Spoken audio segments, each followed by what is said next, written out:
Hello, welcome to Matters of DeCorum. I'm Scott Corum. This is what matters to me. There are wonderful things about Dungeons and Dragons and role-playing games becoming more mainstream, and the absolutely amazing variety of talent that you see presenting it and representing it. Got things like Critical Role out there, and even more representation in Hollywood or amongst people who are screenwriters and actors. A lot of people coming forward with the fact they're Dungeons and Dragons players from way back, and there's just this surge of pride you get. If you've been in the hobby for a while, shall we say, since the 70s, shall we say. And all the benefits and all the wonderful stuff, the imagination and the storytelling, and the fact that Dungeons and Dragons can be good for learning mathematics and inspire people to study literature and history. All of this, there's just so many benefits. I would never have gotten a grasp of statistics if it wasn't for D&D. Yes, my reading levels, my math levels when I started playing were just went up, grade levels at a time. So many benefits. Along with those benefits come some risks. And when someone who's a public personality or within whatever circle, big or huge, online, what have you, when those folks misuse their positions in the gaming community or at the gaming table, it tends to shed a darker light, a less favorable light on the hobby and on the people involved in it. And we're kind of in one of those episodes now. I'm not going to name names. I'm not going to talk about the situation. There's plenty of other folks doing that out there, and this is not a drama channel. On the other hand, this is one of those times I feel compelled to say something responsible. I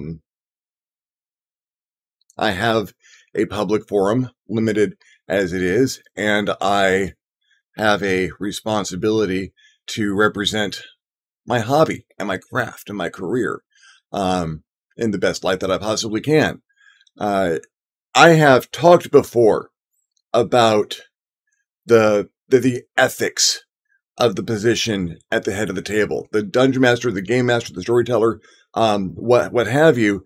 That there's a responsibility that goes along with the power at the head of the table, and that trust, communication, consent, communicate with the people at your table and make sure you're not doing anything that's offending them, and make sure everyone has a good time at the end of it, and all of this stuff. So I discussed those things in the past. You can find those fairly easily in my video list. No, what I need to talk about today is a real risk, a personality risk. I need to talk about ego. I feel safe in talking about this subject, as it is a problem I had in the past. Hell, depending on who you talk to right now, you might say I've got it right now.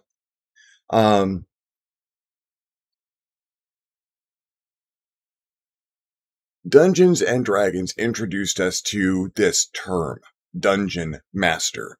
And when you start throwing the term master around,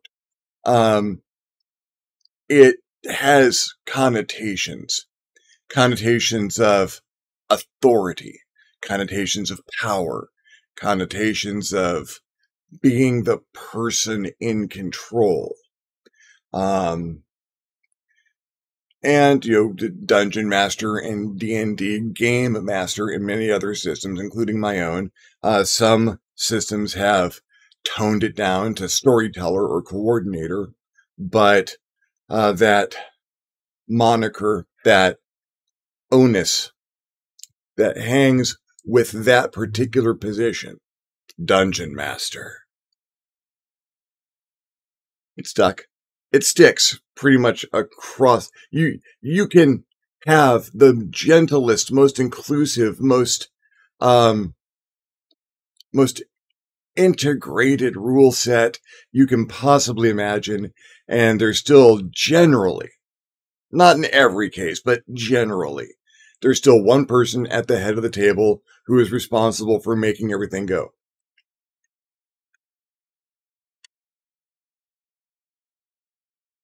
And that's the problem.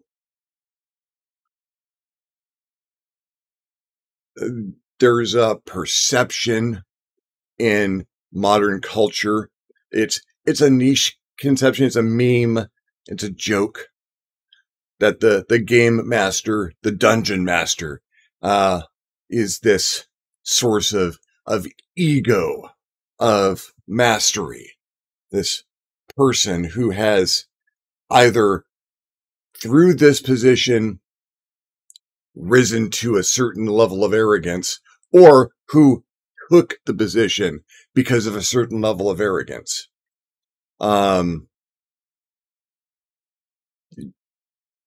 Comedies have been made, tragedies, horror movies, literally, have been made about the dungeon master being this out of control egomaniac. That's not entirely off base.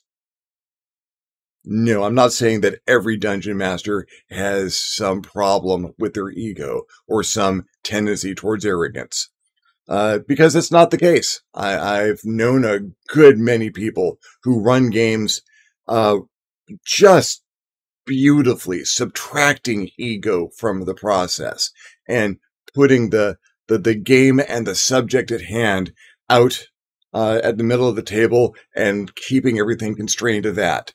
And that's a model that I've worked towards. Subtracting myself and my ego from the process of running the game. It's not how I always did it. And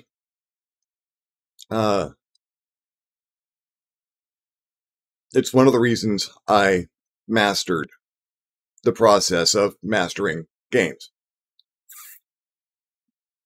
I was not good with D&D in the early days.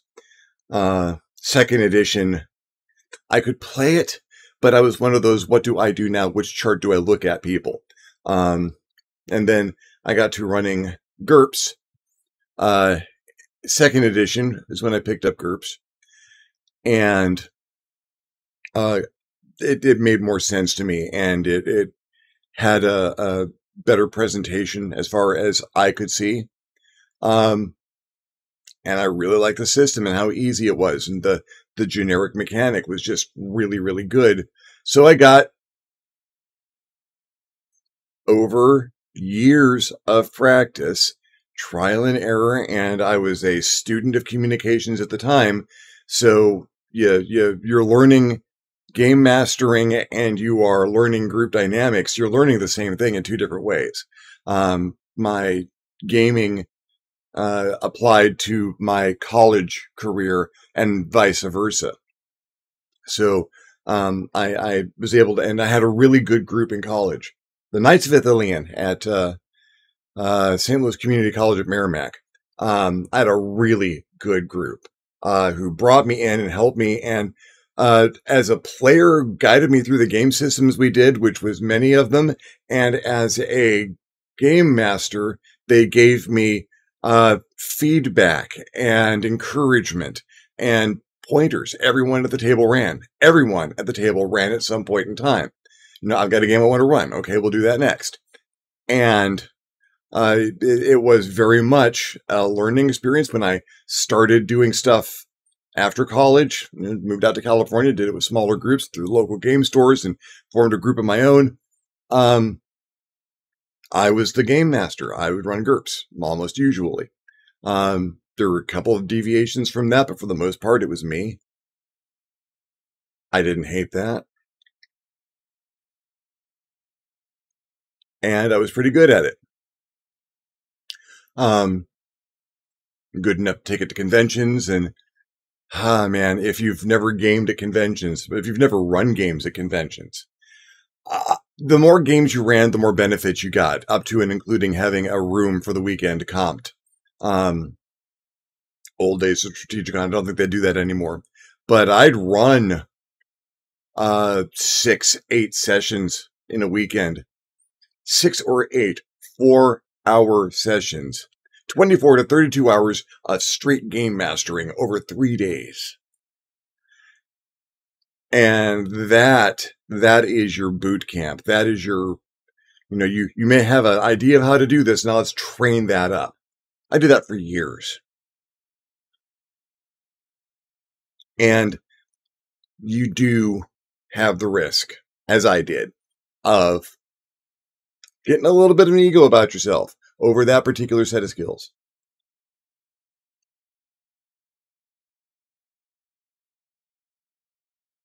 Maybe, just maybe, someone who sees you doing that thinks you do it well enough to put you in a documentary. And those things, if you are the kind of person who is going to start throwing ego around, this is an unfortunately good way to practice doing that exactly.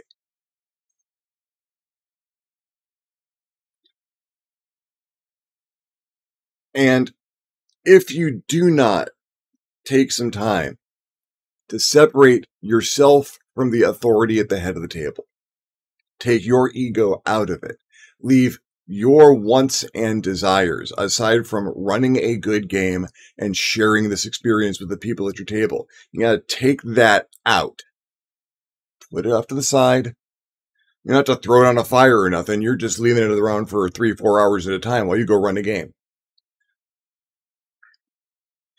Because you cannot afford, as a game master, to start to believe that power and authority that you have sitting at that table with your friends and players extends past that session.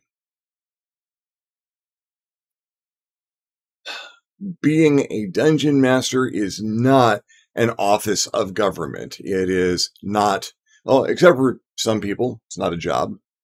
Oh gosh. If anyone out there knows where I can get involved in professional dungeon mastering and do this thing for a paycheck, just leave me a comment. I'd do that in a heartbeat.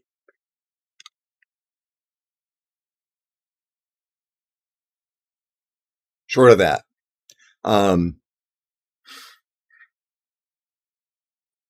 everything got to take a break while you're gaming. Your professional ambitions take a break while you're gaming. You're still friends with people at the table, but that's not going to influence die rolls, nor should it. Nor should die rolls at the table influence your friendship after the game. Friendships or other relations. That doesn't flow from your position as a dungeon master. Your ability to engage in other relations or influence people to your way of thinking, not at the table. And not from that position. From week to week, you have the game session, there's a week.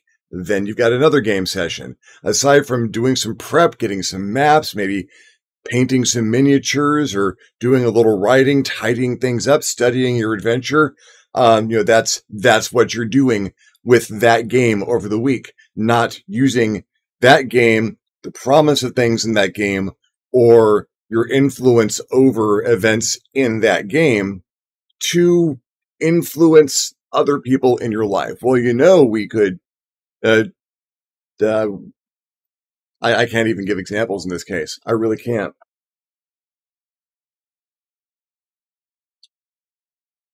The game doesn't get brought up as a carrot or a stick. Uh, Not, I'll punish you in game if this doesn't happen, or you can have this in the game if this does happen.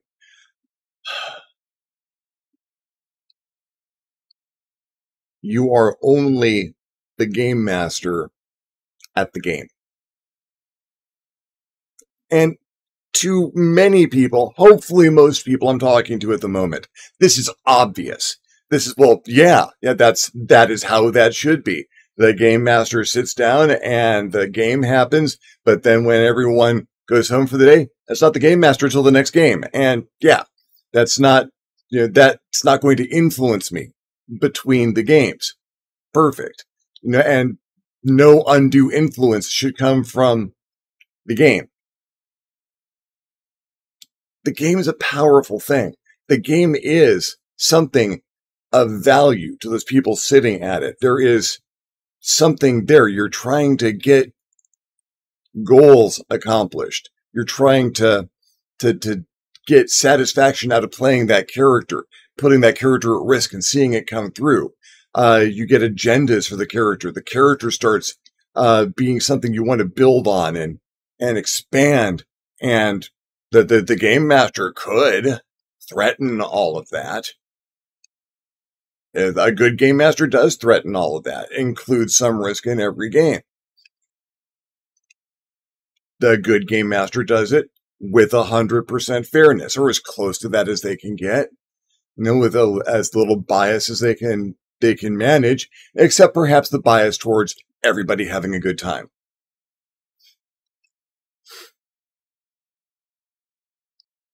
That should be obvious, and if that is, then excellent. Right, same page, everything's fine. But for some folks,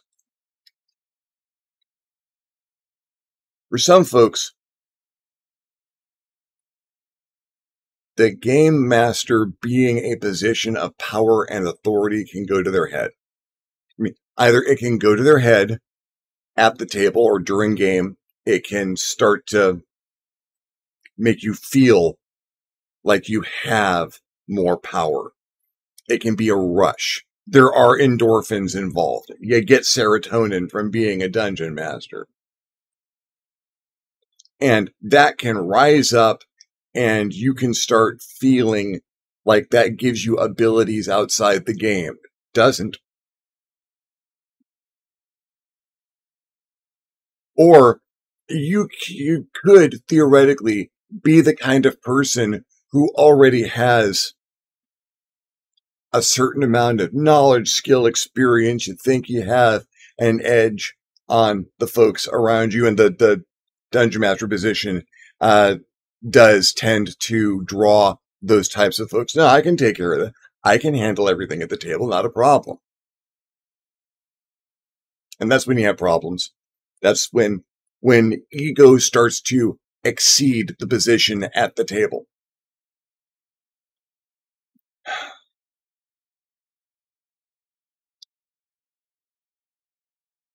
I was very fortunate. I had friends around me. I had a good long series of friends and gaming groups, often piggybacking from one place to another, that weren't afraid to smack the taste out of my mouth emotionally and psychologically. Only a couple of times physically, and those times I really asked for it. When I started to get too big for my britches, when my ego started to exceed that position at the table. People who were certain to let me know when I was reaching for that game master power or that game master authority when I wasn't at that time the game master.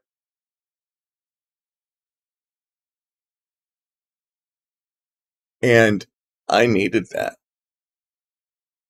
It's hard to deal with from the inside.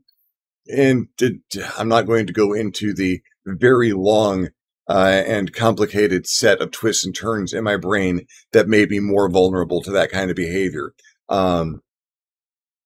We all know I'm not normal and have never claimed to be and don't want to be.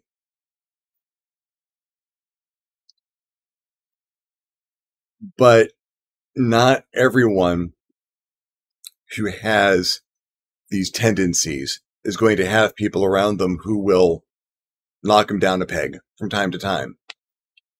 And that's an issue because people with those kind of egos can start to build groups around themselves who do support them in that taking my ego with me out of the game and using it in the real world. You run 30 games a weekend for 5 or 6 years, and you will start to think you've got magical mind reading powers. You don't. You've just learned patterns of speech and communications and behavior at the table. You've learned what kind of reactions you get from all kinds of people over the things that you do as a game master. You know, if I lay out this kind of a role, who's going to pick up? If I sit back and say this, who's going to jump on this? I could look at a table of players, and after 5 or 6 minutes of conversation, I can pretty much tell you who's going to do what in a given situation. Not that I don't get surprised, but I can let you know when I'm going to be surprised and how I mitigate that based on what I have discerned about my players. Does that skill carry into the real world? A little bit. It's helpful to learn to read people, read situations, get patterns of communications down. Could you misuse that kind of skill in the real world? Hell yes, you can misuse that skill in the real world. And don't. You're not trying, or shouldn't be trying, to edge your group communications towards ends that serve you primarily, most often. That would be a selfish act, or on the alignment chart, tending towards evil. Not that you're never going to get what you want, but I have found it super useful and beneficial to angle myself towards, well, can we all get pretty much what we want? Or can we all get something close to what we want? Can we find something that's acceptable for everyone? Or sitting back and letting everyone else's opinions just go. There's nothing wrong with that. There's nothing wrong with being a little passive in your communications every so often. I mean, can't do that as your game master. The game master cannot be a passive communicator. But maybe between games, that might not be a bad thing. Let other people talk.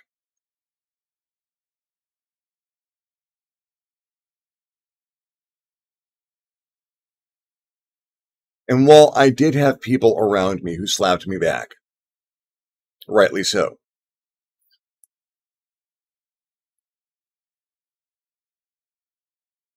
you have to want your communications with the people around you to be functional, to know that you are not trying to pull strings, not trying to see to it that everyone else's point of view gets bulldozed because you're the person who's always right.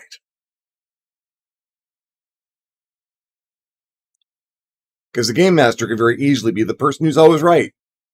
You can just tell everyone everything that they say is wrong and what you have said is correct. That's not a great way to game master, but it's a style. It is in no way, shape, or form, a way to conduct your communications between games.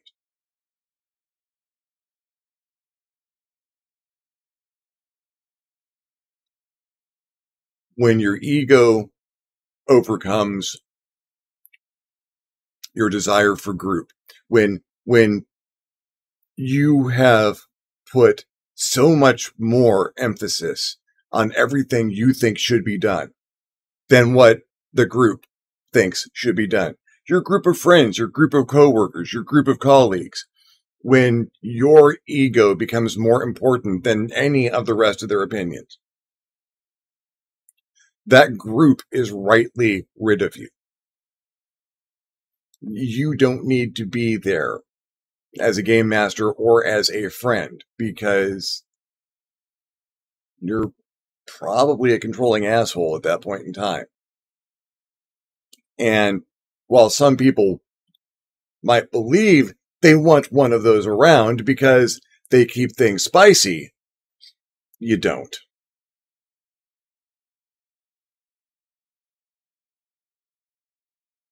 That's where you get the bad drama. That's where you get the hurt feelings.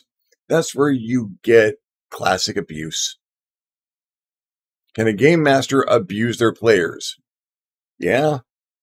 Yes, you absolutely can. Should you? No. Is there a perception out there that that's a real danger that people face at the gaming table? Yes, because it is. And that gets avoided from two different directions. From the player's direction, if you see abuse, call abuse out. If nothing's done about the abuse, find another group.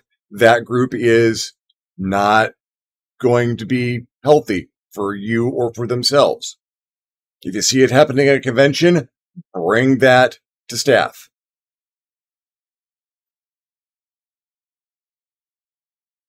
If you are a game master, you avoid being that person, being an abuser at the table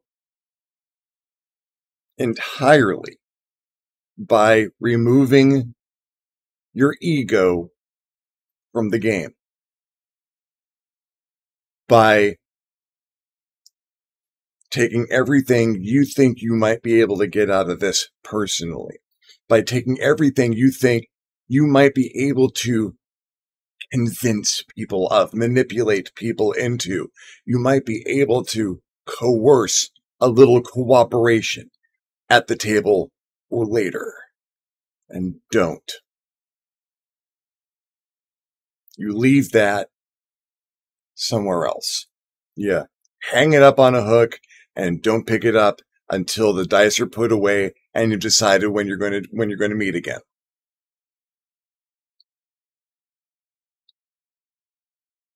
You're there to have a good time. They're there to have a good time. Let that be what brings you to the table. Let that be what keeps you there. Let that be what keeps the game going.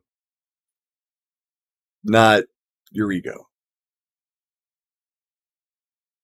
Do you get to have an ego? Absolutely. You are doing the hardest job at the table. I've said that many times. I will continue to say that.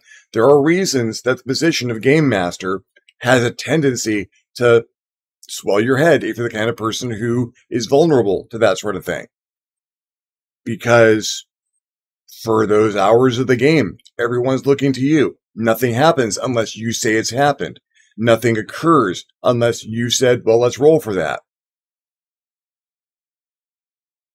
You have everyone's attention on you as the driving force of this time together for a few hours. It's hard not to get an ego about it, a little self-boost there. And if that's in the form of some esteem that you feel, I get some self-esteem from running a good game. I get self-esteem from running any game at this point, and actually, but does it boost my self-esteem? Yes. Yes, it does. Particularly when I do well and I am informed I have done well. That is a very, very good set of feelings. It's accomplishment. Do I get to have an ego about it? Do I start to think, well, maybe because I have done this, this makes me just a little bit above? No. No, I don't get to have that and shouldn't want it. You're just another person at that table. You are doing a different job than everyone else is at the table, but you're all playing a game. You are all engaging in the activity of playing Let's Pretend with rules. And that shared imaginary world, that's what's important there. The story you're getting out of this is what's important. If it starts to give you a feeling of superiority, put it down for a while, maybe play, maybe take a vacation, go set aside a couple of long books, Tolkien, if you haven't read it to death already, and read them. Get back to the game later. Set some of yourself aside.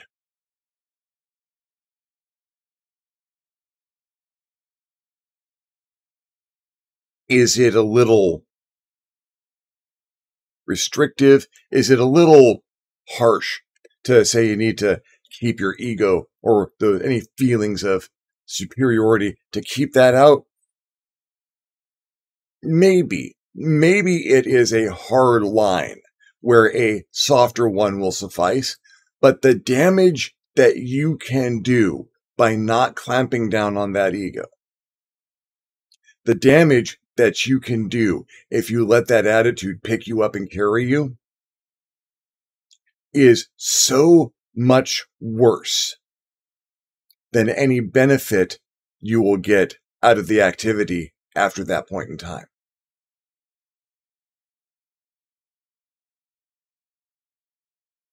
The damage to your friendships, the damage to other people's egos, the damage to your own self-esteem, ultimately, the damage that you're going to do to not only everyone else involved but yourself, the damage you're going to do to that group.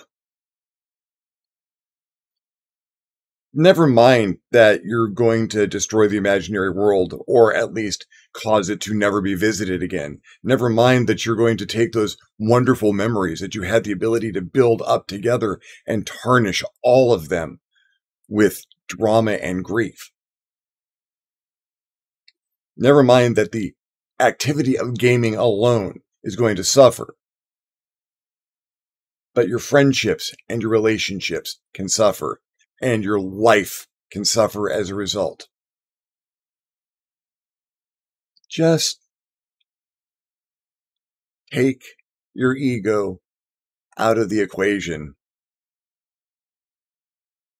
You are permitted to and encouraged to feel good about doing a good job as a game master, or that you are building your skills, or that you are even trying this, because this is not the easy path. You're encouraged to feel good about that and to let that guide skill development, and let skill development guide that, and allow yourself to grow, which is amazing. But when that starts to turn into, as it might, a feeling that you are exceeding the people around you, or that you have some authority to manipulate events, communications, and personalities around you, stop.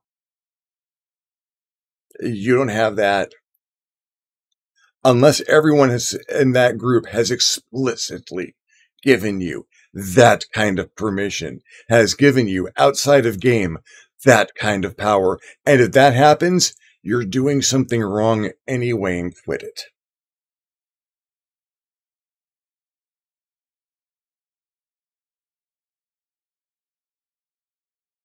It is a pleasure and a pursuit to manipulate events around a table. And when you do it right and you've got that reveal a few sessions later where people see a long game play out, it's like a fecking magic trick. Take your applause and give them a bow. You've earned that. And leave it at the table. Leave it at the table.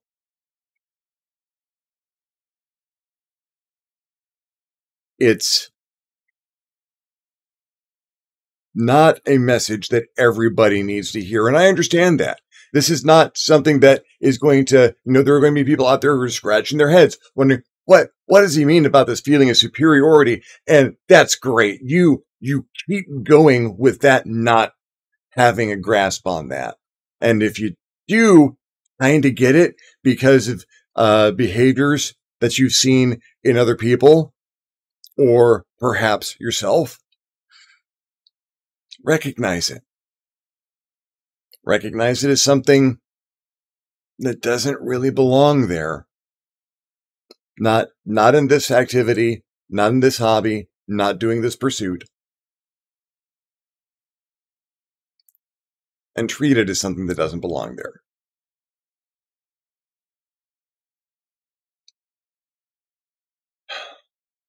Well, thank you for following me along on this kind of vague ramble.